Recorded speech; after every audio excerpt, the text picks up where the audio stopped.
వేదిక మీద అందరికీ నమస్కారం. ఈరోజు శ్రీనివాస్ గారు మరియు నెహ్రూ గౌడ్ గారు నన్ను ఎంతగానో నా పేరు ప్రసాద్ చెప్పి చేశారు. నాకు ఈ అవకాశం కల్పించింది వాళ్ళు.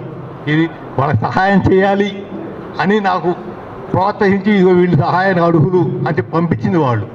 నాకు ఈ సహాయం చేసే అవకాశం కల్పించింది వాళ్ళు. ఫస్ట్ వాళ్ళకి థ్యాంక్స్ చెప్పాలి. ఈ రకంగా నా ద్వారా సహాయం పొంది ఈరోజు మళ్ళా 10 మంది పిల్లలు సహాయం చేస్తామని చెబుతున్నారు చూడండి, అది నాకు ఎంతో సంతోషాన్ని ఇస్తుంది. నేను చేసిన దానికంటే కూడా నేను 10 మంది చేసి ఉంటాను.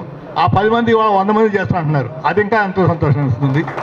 మీరంతా కూడా ఎట్లనే మన గౌడ కులానికి కావాల్సిన సహకారం అందించుకుంటూ మిగతా మనకు కావాల్సిన మెయిన్ ఏంటంటే ఎడ్యుకేషన్.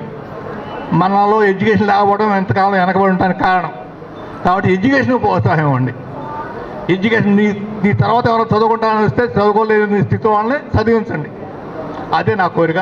నా ద్వారా సహాయం పొందే వాళ్ళంతా కూడా అట్లీస్ట్ ఒకళ్ళిద్దరినైనా సరే పైకి తీసుకురావాలని కోరుకుంటూ నాకు ఈ అవకాశాన్ని కల్పించిన శ్రీనివాస్ గారికి, నాకు ఈ సహాయం చేసే అవకాశాన్ని కల్పించిన శ్రీనివాస్ గారికి మరియు నెహ్రూ గారికి ధన్యవాదాలు తెలియజేస్తాం.